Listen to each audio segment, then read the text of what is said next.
Hola, ¿qué tal, amigas, amigos televidentes en Extra Plus? Un gusto saludarles, darles la bienvenida a esta edición en la que vamos a conversar con Manuel Espinosa Jarquín un poco sobre geopolítica.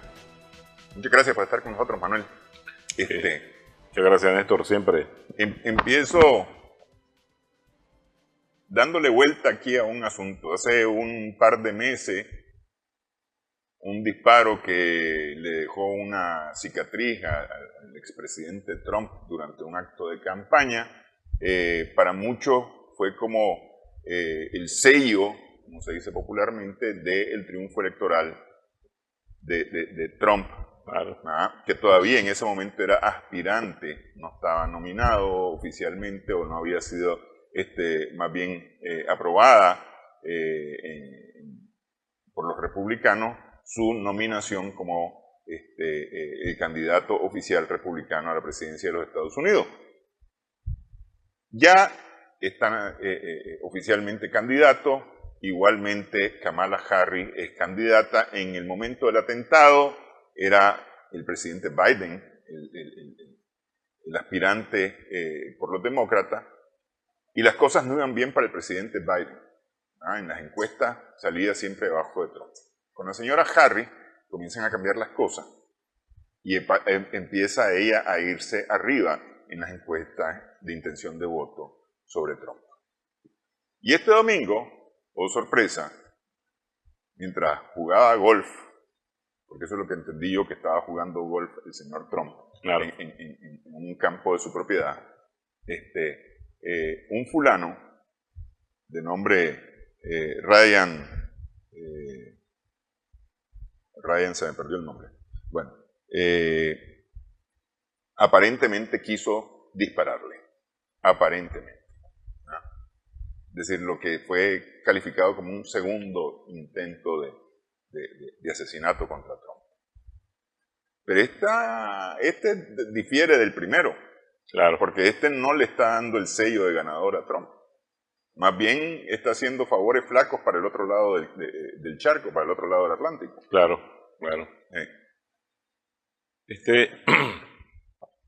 Desde que ayer comparto con los amigos que nos ven una pincelada de buenas noticias en el análisis internacional. Ayer nos llamaron muchos colegas analistas extranjeros, me llamaron porque en el artículo de agosto de la revista Visión Sandinista nosotros terminamos un artículo con una pregunta: ¿van a llegar vivos tal y como está, verdad? Las elecciones en Estados Unidos de peligrosas, de no democráticas, porque el artículo se hace la pregunta: ¿qué tan democráticas son las elecciones en Estados Unidos? Por acordate que donde ellos sí son democráticas, en el resto del mundo no, ¿ya? Y ellos te pueden decir lo que ellos quieran y decirte por qué tus elecciones nunca son democráticas. Entonces preguntamos al final que si van a llegar vivos los candidatos, ¿verdad? Sí.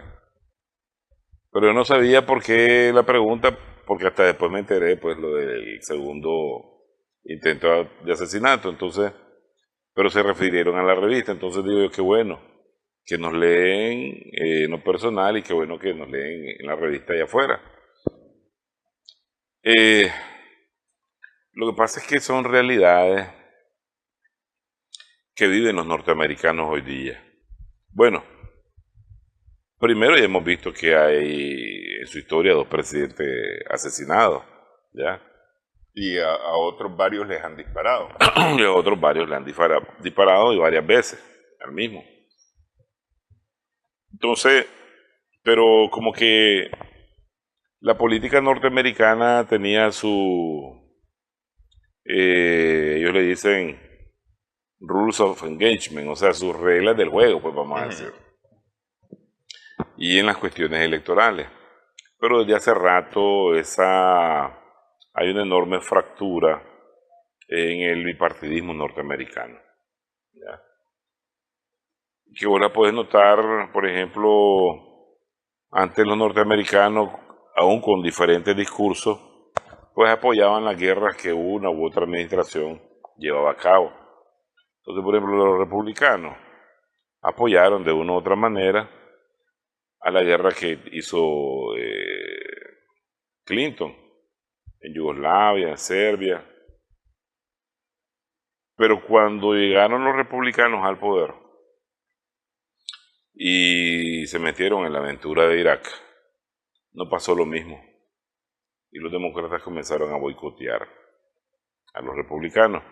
Hay una gran ruptura en términos de estrategia de política exterior. Entonces uno se pregunta, ¿por qué? Pues si al final todos responden a los intereses nacionales, que es un concepto para todos, que muchos lo utilizan, pero que al fin, pues, esa fractura viene a denotar un grado de separación bastante peligroso, porque la actitud de los demócratas fue boicotearle esa guerra a los republicanos. Otra línea roja que ellos cruzaron, que se convierte en un hito en la política electoral norteamericana, es la toma del Capitolio del 6 de enero del 21. Que aunque Trump diga que no, ¿verdad? Incitó, las masas blancas racistas de la ultraderecha republicana se movieron y realizaron esa acción. Si fue show, no fue un show, la Constitución ahí está en juego. Y entonces Trump, por sí mismo, es una fórmula de división interna dentro del mismo partido, dentro del mismo establishment, porque acuérdate cuando Trump llegó, el primer discurso fue contra el Deep State, contra el Estado profundo. Entonces como que él se sabe ganar sus cuantos enemigos de una u otra manera.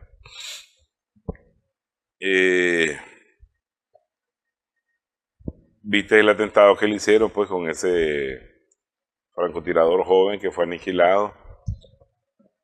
Entonces ya hay otra línea roja ahí, seria, que es atentar durante el proceso electoral contra un atentado, contra un candidato, y quién te dice que después de que ya sea presidente no va a continuar eso. Entonces, claro, este segundo atentado de asesinato que involucra a este tipo Brian, que tiene conexiones con Ucrania, anduvo reclutando mercenarios para el batallón Azov, que es un batallón fascista, pues. Sí. Entonces son conexiones oscuras completamente. Pero eso pone entre ojos a una conexión, y por eso vos decís que es un faro flaco a los ucranianos. Y Trump ha dicho, asegurado, que nadie sabe cómo lo va a hacer, aunque lo explicó en el debate, pero una explicación chanfaina. Explicó sin decir nada. Sí. Que el día siguiente él iba a acabar con la guerra en Ucrania. Pero si es que esa guerra es una guerra de altos intereses económicos, y los que financian y los que reciben. No está interesando los miles de muertos que han pasado por ahí, que dicen que son más de 600.000 soldados ucranianos los que han caído en combate. Entonces como que ya anunciaste que le vas a cerrar la alcancía o el banco, ¿verdad? La fortuna a esos que se están lucrando de esa guerra. Entonces,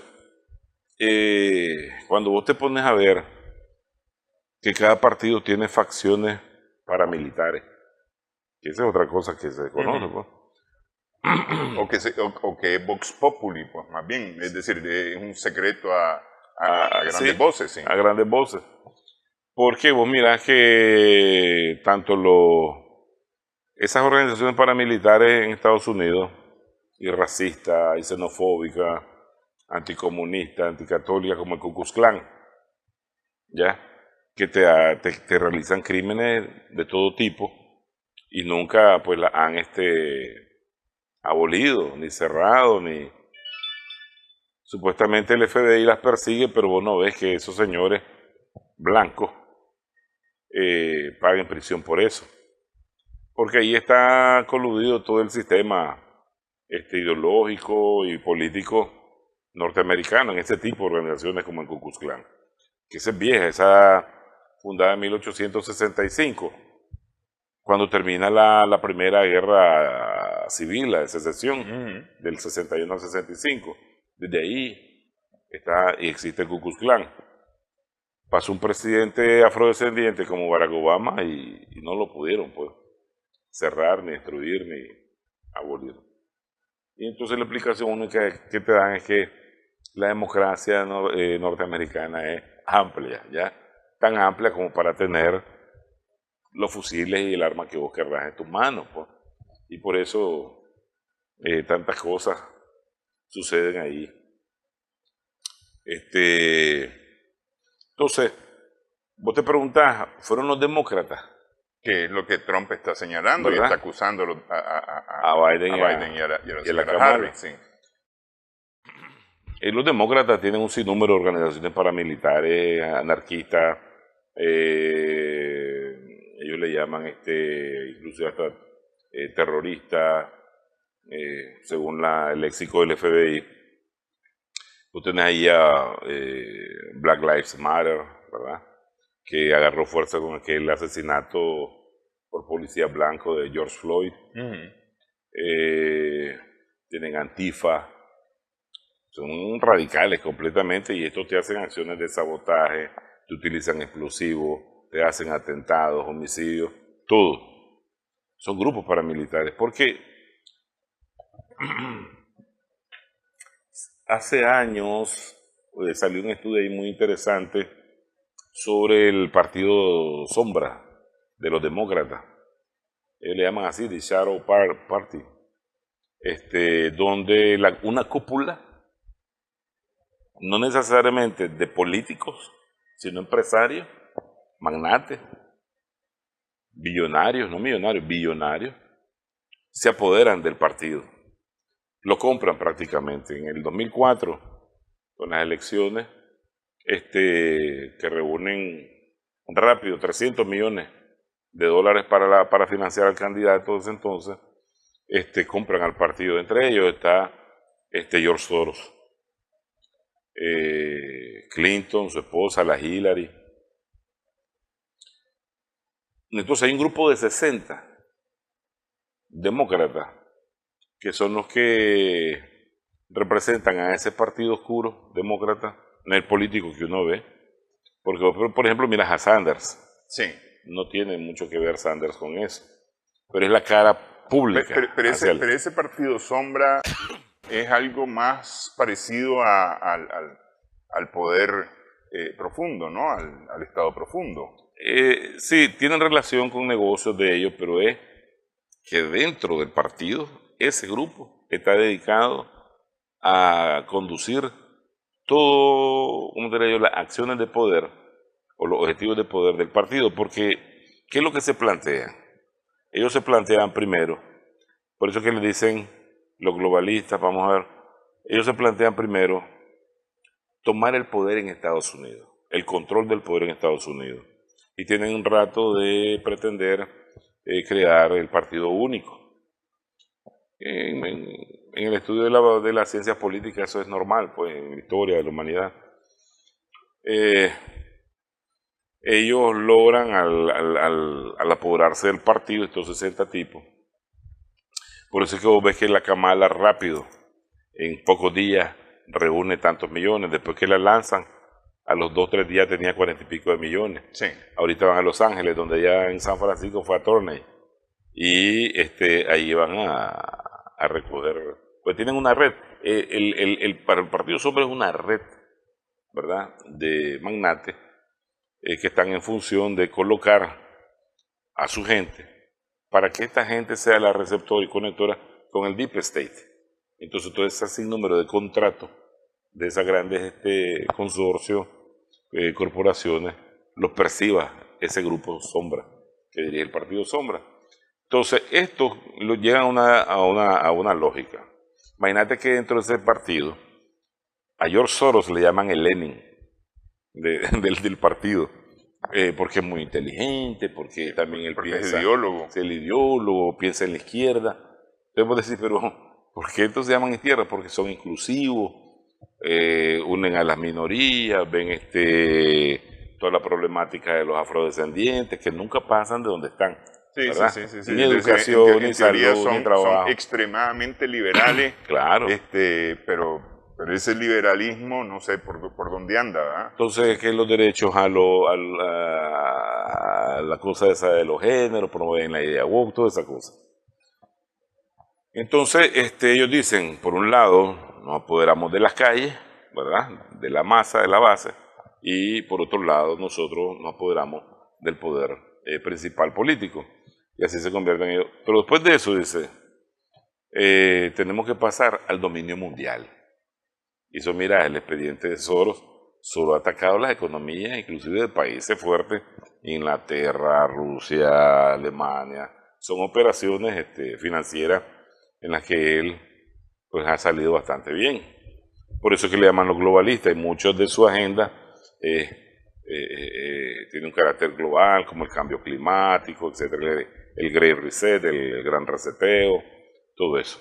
Ok, vamos a hacer una pausa, pero ya más o menos medio empezaste a contestar la pregunta que te tenía. ¿Cómo esto tiene que ver con el planeta, con el resto del mundo? Porque es decir, muy bien, en Estados Unidos hagan lo que quieran hacer, Claro. ese es asunto de ustedes, ¿no? Claro. Es decir, esa sería la posición más lógica, ¿no?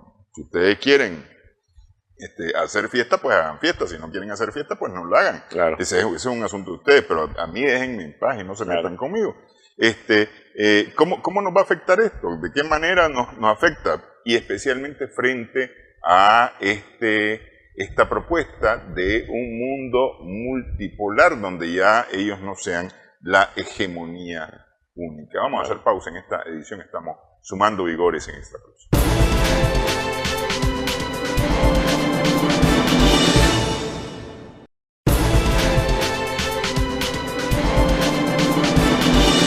Continuamos sumando vigores en Extra Plus con Manuel Salvador Espinosa Jarquín. Estamos conversando en esta edición. Él es director del Centro Regional de Estudios Internacionales, el CREI. A ver, esta fiesta que quieren hacerse en Estados Unidos, los partidos, el Estado profundo, el partido dentro del partido, el Estado dentro del Estado. ¿Cómo se enfrenta a las pretensiones del resto del planeta? Y digo del resto del planeta porque la verdad es que hay una cantidad cada vez mayor de países que están aspirando a integrarse en el BRICS, en este grupo económico hasta ahora, que pugna por un mundo multipolar. En algún momento habrá algo más que el BRICS, porque si hablamos de un mundo multipolar, habrán otros bloques que se irán creando. No sé, por decir algo, pienso yo, el CELAC puede realmente convertirse en un bloque muy importante, o debería de convertirse en un bloque muy importante dentro de esa lógica del mundo multipolar. ¿Cómo se enfrenta ese Estado profundo, ese partido de la sombra, a este mundo multipolar? Claro. Pegando con la pregunta anterior, entonces, mira, este segundo intento de asesinato y un tercero que puede haber, dijimos, antes del 4 de noviembre o después,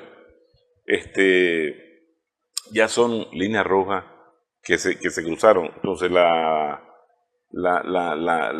elecciones y la política, la vida política dentro de Norteamérica y los procesos políticos que ahí se dan, ya son más violentos.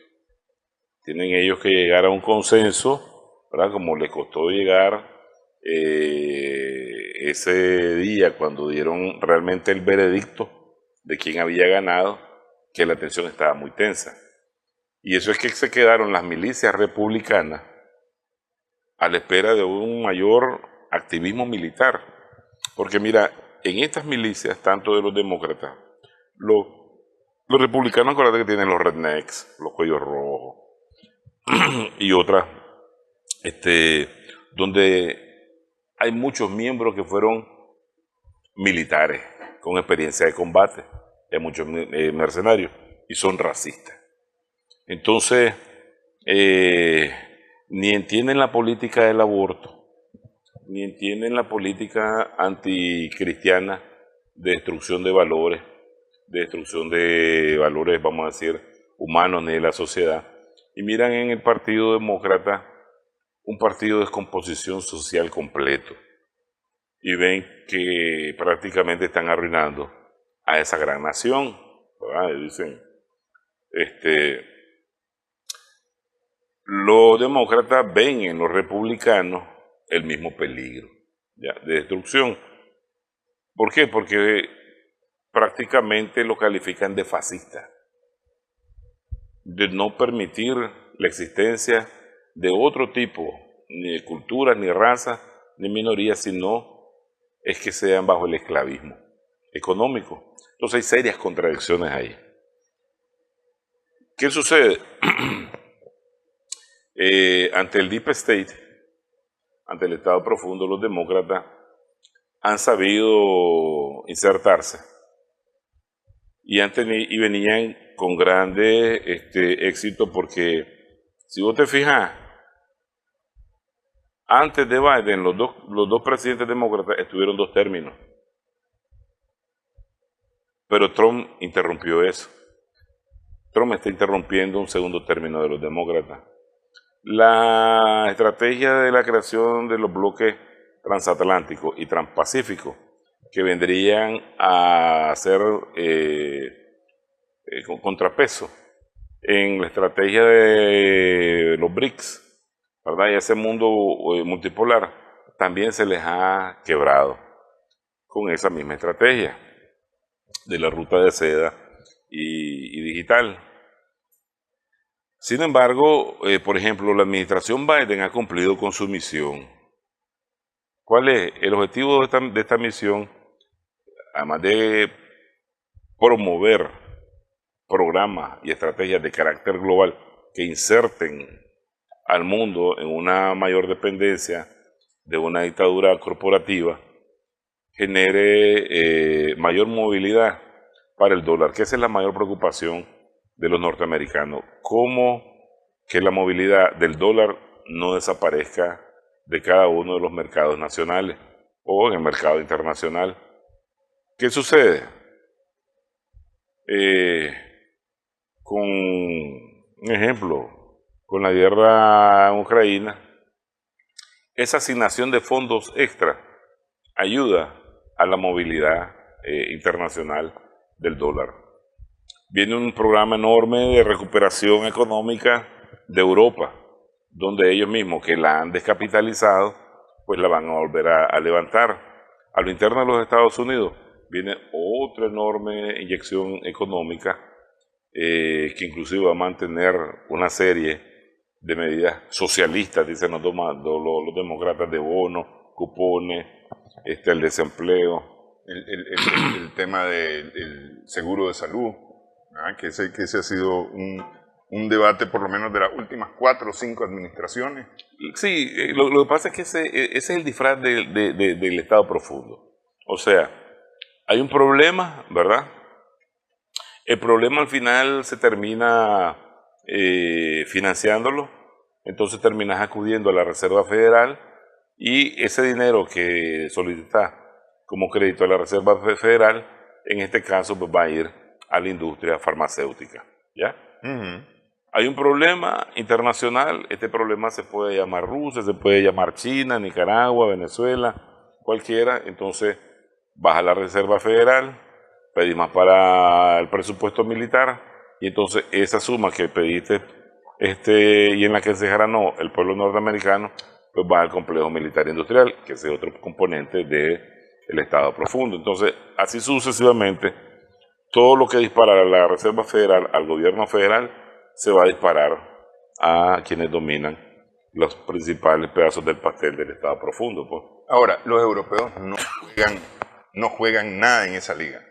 No. Absolutamente nada, porque ahorita vimos al expresidente del Banco Central Europeo presentar un informe, ahorita la semana antepasada, un informe en el que lo que dice que están agonizando lentamente, Sí. que Europa está agonizando lentamente y que si ahí no se meten no uno, sino dos planes Marshall, que fueron los que ayudaron a Europa a levantarse después de la Segunda Guerra Mundial. Si no se meten dos planes Marshall, eso no funciona. Claro. Sí. No, y acordate que en aquel entonces, si no me equivoco ahora, el plan Marshall andaba como entre los 17.000 o 20.000 millones. Una cosa de esa, así, pues, sí. pero es decir, Ahora, porcentualmente, sí, con respecto al PIB, sí. se hablaba de un 2,5, 3%. El plan Marshall representaba un 2,5, 3% del PIB global de Europa. Ahorita se está hablando de la necesidad de por lo menos un 5% durante varios años. Claro. Un 5% sostenido de cooperación, de ayuda, de desembolso. Claro. Para poder... Entonces, vos mira qué bonito es ese disfraz, porque ahí la estrategia es inyección de dinero, sí, ¿verdad? Ante una necesidad obvia. ¿Quién va a disparar ese dinero? El sistema financiero. ¿De dónde sale? De la Reserva Federal. Entonces siempre estás colgado de ello. Sin embargo, países tan pobres, te digo pobres, como España o Francia, están asignando miles de millones, vamos a decir, de manera consecutiva en los próximos tantos años a la guerra en Ucrania. Y tu gente, si vos mirás las estadísticas del índice de pobreza y hambre, que ya entró a escanear a los europeos, hay franceses y españoles que no te están haciendo los 3 tiempos de comida y las están salteando. ¿Qué te parece? Entonces, pero el problema es, la estrategia es crear la situación para que esta situación genere una inyección enorme y entonces el dólar comienza a circular. Es más, el euro va a tener una enorme pérdida en su capacidad global, porque como es un grito a voces que para alcanzar mayores niveles de declive en los norteamericanos, serio, ¿verdad? Y que hacer realidad el orden multipolar, el dólar debe circular lo menos posible. Y eso es lo que vos estás viendo, están inyectando, creando proyectos, también van a comenzar como los chinos, con mega proyectos que inyecten, por ejemplo, la rehabilitación de todo el sistema tecnológico de Estados Unidos, la rehabilitación de todo el sistema de infraestructura en Estados Unidos, líneas ferroviarias, puentes, no solo mantener, construir nuevas carreteras, es una inyección enorme. Que inclusive hasta la inmigración a la que se opone, ¿verdad?, los republicanos, es parte de esa estrategia porque ellos están conscientes que de ahí se están enviando al sur global remesas. Entonces eso les ayuda a que el dólar se mueva lo más posible pues en todas las latitudes. Los republicanos tienen agendas un tanto más precisos. Por decirte algo, los republicanos, si gana Trump, va contra China. Biden no podía ir frontal contra China primero porque su hijo Hunter y él mismo tenía negocios con los chinos. Trump no los tiene, ¿ya? O por lo menos la élite del Partido Republicano no las tiene ahí. Pero en materia de lucha comercial global, para Trump es una necesidad mayor llevar esa guerra que una guerra militar por Taiwán o por la Filipina, ¿ya? Y entonces ahí está la contradicción de él y la parte del complejo militar del Estado profundo, porque es el Estado profundo el que te pone cuál debe ser tu problema. Por ejemplo, para el Estado profundo, para los dueños de el oligopolio petrolero, todo lo que se controla con el fracking y todo eso, llevar una política de energía verde al planeta es importante. ¿Por qué? Porque el nivel de inversión que tienen de reinvertir, de reconstruir, de reformatear toda la infraestructura energética de toda Europa es colosal. pero ellos aseguran, lo que se aseguran es la no dependencia del gas y el petróleo ruso, quebrar a los rusos, ¿verdad? Y comenzamos a suministrarles a ellos y les creas la dependencia con ellos, pero la estrategia de todo eso está, como dicen ellos, follow the money, seguir el dinero. Sí, porque es que eso te iba a decir, es decir, aquí es un asunto de pesos y centavos, Claro. al final de cuentas es un asunto de pesos y centavos. Aquí no hay ideología como tal, pues aquí Claro. no es capitalismo, socialismo, nada de eso. Aquí hay pesos y centavos. Así es. Vos estás ganando más que yo, por lo tanto me caes mal y voy a hacer todo lo que esté a mi alcance para que vos dejes de ganar, o por lo menos yo pueda ganar de eso que vos estás ganando, Claro. y me permita además ser más que vos. Claro. O controlar yo eso que vos ganás, de alguna manera. Eso tiene que ver. Vamos a hacer pausa en esta edición. Estamos sumando vigores en Extra.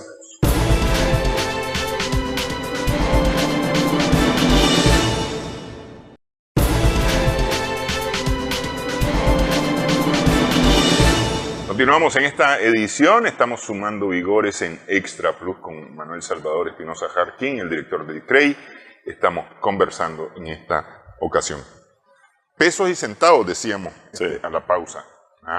Entonces aquí no se trata que si China es comunista, y lo vemos en el BRICS. En el BRICS hay, ahora que son el BRICS ampliado, ya no estamos hablando de que si sos o no sos comunista, que si te parece, si no te parece, si crees, si no crees, porque aquí están países tan disímiles en pensamiento, Claro. unos con otros, porque nadie puede acusar, por ejemplo, a la India de ser un país comunista. No. Sino un país con una economía que se está fortaleciendo, Sí. y que está jugando, Claro. es decir, Arabia Saudita, pues, a ver, acusarme a Arabia Saudita de comunista. Claro. No, es que ni Rusia es comunista. No, por eso. Pero es que todavía, pues, todavía en el inconsciente queda de que Rusia es comunista, Claro. todavía. Que China, efectivamente, sí es, Sí es decir, de estos países sí es el único Sí. que efectivamente es comunista. De mercado, sí. Sí. Y la constitución china dice, esta es una dictadura comunista popular. Sí. Qué valentía, muy buena, o sea, qué valiente, qué hidalguía, muy buena, yo la felicito. Pero con todo y todo, es decir, aquí no hay ideología de por medio, aquí hay pesos y centavos de Sí. por medio. Entonces, ahí esa es la gran trampa en las elecciones norteamericanas, porque hay una, vamos a decir, guerra entre candidatos, guerra entre partidos. Por debajo hay tercera fuerza dentro de estos partidos, como tratamos de explicar con los partidos sombra. Está, vamos a decir, las fuerzas extranjeras que de una u otra manera pues estarían interesados en que uno u otro quedara. Ya Trump, acuérdate, está acusando a Irán de interferencia, como acusaron en su momento a Rusia. Ahí, como te diría yo, la guerra de votos que va a crear problemas por sí mismo. Por ejemplo, el voto por correo electrónico, el voto sin ID. O sea, ¿qué temas te pueden causar mayor fricción a la hora de los resultados electorales? No es si van a continuar o no ayudándole a Israel, ¿ya? No es si van a continuar o no ayudándole a Ucrania. Es, por ejemplo, ¿por qué se está permitiendo el voto sin ID, sin identificación, sin documento de identidad? ¿Por qué se está manipulando de nuevo el voto anticipado, inclusive por correo electrónico? Que ese es uno de las grandes denuncias de los republicanos en las elecciones pasadas, y que originó toda esa acción hasta llegar al Capitolio el 6 de enero, sí. Entonces ahí como que está caldeada la situación, ya tenés 2 intentos de atentados, cualquiera tiene el derecho de pensar que puede haber 3 hasta que se logre el objetivo de quién, de qué fuerza habrá que ver. Pero detrás de todo esto está 2, ¿cómo diría yo?, cercos que cruzar para tratar de entender los resultados. Uno es esos 7 estados que ellos le llaman battleground, campo de batalla, o le llaman swing states, que son los estados péndulos, que a última hora no se sabe cómo van a votar. Ahí hay una guerra campal del lobismo, de todo lo que vos querrás, de peso y centavo casualmente para lograr ese voto. Y eso. Déjame solamente que haga un paréntesis para aclarar. Lo que pasa es que durante la pausa estábamos hablando acerca del comportamiento electoral en los Estados Unidos. Ustedes saben que las reglas del juego en Estados Unidos son distintas a las nuestras en el tema electoral. Aquí se elige directamente a las autoridades por voto directo. En los Estados Unidos se eligen por quien tenga más votos en un estado. El colegio electoral en principio va a favorecer a ese que tiene más votos. El colegio electoral es una cantidad de votos que pueden llegar hasta los 50 votos en el caso de Los Ángeles, por ejemplo, que creo que es el estado que tiene mayor cantidad de votos electorales, y con eso se elige al presidente. Entonces, en esa lógica de los Estados Unidos, había 111 votos electorales hasta hace una semana que todavía estaban muy indecisos. Había votos que favorecían más al expresidente Donald Trump, había menos votos para Kamala Harris. Sin embargo, ya esta semana la diferencia, o hay varias diferencias.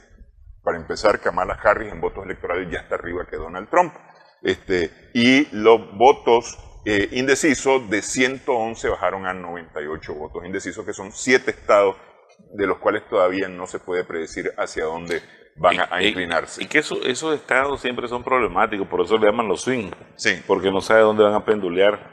Imagínate que entre esos 7 estados está Pensilvania, y en la historia, vamos a decir, tradicional de los resultados electorales norteamericanos, quien gana en Pensilvania, me refiero al partido, gana las elecciones. Imagínate clase magia la que hay ahí, por no decir otra cosa, ¿ya? Clase poder de decisión en resultados electorales tienen estos 7 estados. Pero además de eso, después está el cerco del colegio electoral, ¿verdad? Que es lo que explicaba. Y entonces, de esos 534 votos, quien gane 270 es el que va a hacer el resultado. Pero el colegio electoral también puede, entre ellos mismos, recomponer la situación del voto y pasársela a un ganador. Y ahí está inclusive la influencia del Deep State, porque uno sabe cómo con peso y centavo eso se manejó, y entonces vos crees que ya tenés ganado ahí, de repente, como pasó en las elecciones pasadas, el colegio electoral manda sus sobres y en el Senado, en el Congreso se lee y puede cambiar la cosa. Entonces, hay toda una combinación. ¿Qué fue lo que le pasó le pasó a la señora Clinton? Sí. Y le pasó también a Al Gore. Al Gore, sí, con la Florida. Con la Florida, porque es decir, en principio tenían los votos populares, los votos directos suficientes para ganar. Sí. Pero en los votos electorales. Entonces, ahí cuando te quiere, es que hoy hay tercera fuerza, que no son los de tercera, hay cuarta, quinta, sexta fuerza, oscuras ahí, de sombra. Te van a sacar del juego, te van a sacar del juego. La Hillary, ya a la vuelta de la esquina, le sacaron como 200 correos o 20,000 correos de su servidor, y eso le causó la ruina en su carrera electoral presidencial. Ahora, con la cuestión de las encuestas, vos sabés que esa es otra guerra. La guerra de las encuestas es para ablandar a la opinión pública, siempre inclinarla hacia uno u otro candidato. Pero si vos te fijas, después de que asume Biden, hacen una encuesta de que arrojó que el 44% de los que votaron por Biden no votaron por él. Fue un voto de castigo a Trump.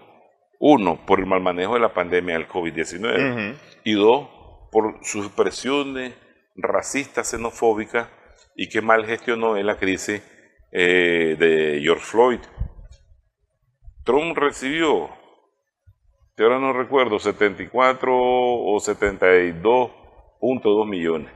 versus 81.2 millones contra los demócratas. O sea que Trump hubiera obtenido más en términos de votos. Si vos le sumás ese 44% a los 81 de Biden, eso te genera como 36 millones de votos más.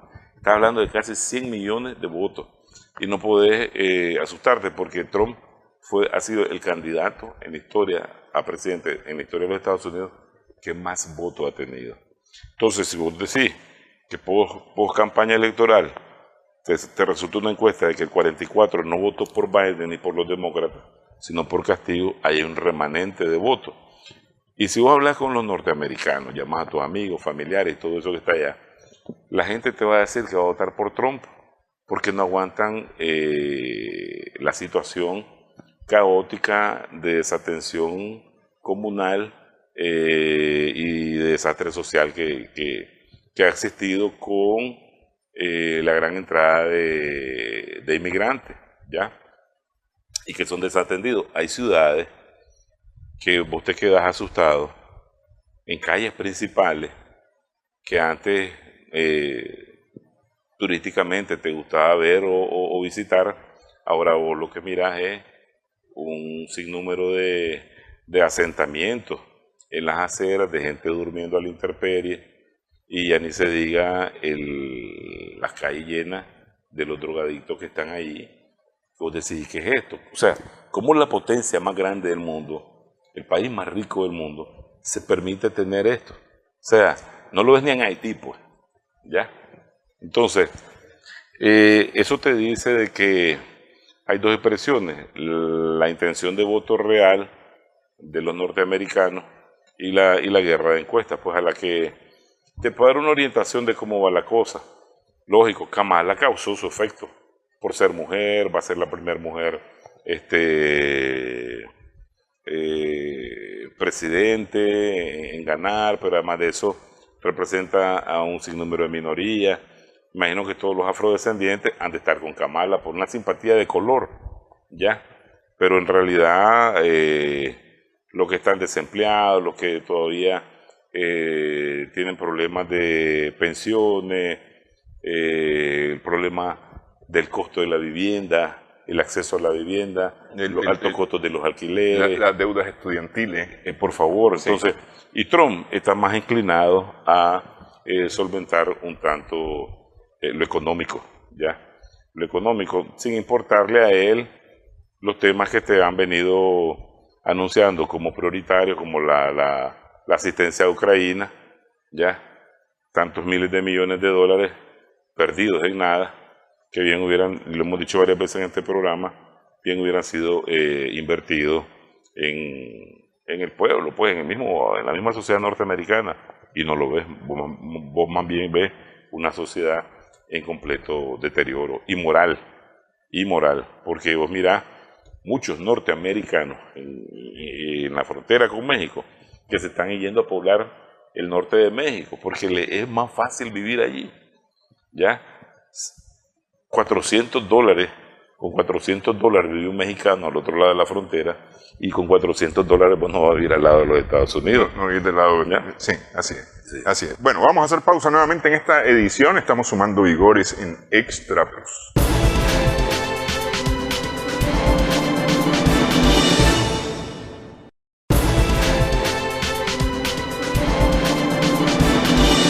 Continuamos entonces en esta edición, estamos sumando vigores en Extra Plus. Lo que se ha dicho todo el tiempo, pese a todo esto que hemos venido conversando, es que no importa quién vaya a ganar las elecciones. Así es. ¿Ah? Así es. Porque hasta hoy pareciera que podría Kamala Harris ganar, de acuerdo a lo que dicen las encuestas. Claro. De acuerdo a nuestros conciudadanos que están en Estados Unidos, la fuerza la tiene Trump. Claro. Entonces ahí hay como una contradicción, ¿no? Contradicción de la cual se ha aprovechado Trump para decir, estas elecciones las voy a ganar, y si yo no las gano, es porque me las robaron, y si me las robaron, aquí va a haber guerra. Y fíjate que qué interesante. Sí. Hay expresiones, esas expresiones, las milicias radicales de la extrema derecha norteamericana que le pertenecen a los republicanos, las vas a oír hasta en la iglesia evangélica, que está con Trump, porque acusan a los demócratas, te decía yo, de destruir los valores cristianos, a la sociedad, etcétera, etcétera, con esto de los trans aquí y allá. Y las milicias igual lo dicen. Y no solo las milicias, hay varios gobernadores y senadores en varios estados de los Estados Unidos que te dicen, este es el último chance. Este es el último chance de salvar a la gran nación. Ya, los evangélicos dicen, Trump es el milagro de Dios para salvar a esta gran nación. Si no ganamos esta, vamos a la guerra civil. Así dicen. O dice aquel que yo pensaba también que podía ser candidato presidencial, se lanzó pero no quedó. Kennedy. No, Kennedy es demócrata, pero se plegó por parte de los republicanos. Y él dijo, no quiero ir a agarrar el rifle. Me gustaría que fuera por términos jurídicos, legislativos, que se decida esto. Pero tal como están las cosas, esto está más cerca de lo que la gente cree. Entonces, vos mira, hay una situación bien caldeada ahí. Los estados fronterizos, por ejemplo, Texas, que Texas, vos sabés que siempre es un estándar en andar pidiendo la separación de los Estados Unidos de la federación, pero ellos reciben inmigrantes e inmediatamente te los mandan a los estados del norte, en caravana, no los dejan ahí. Y entonces aquellos estados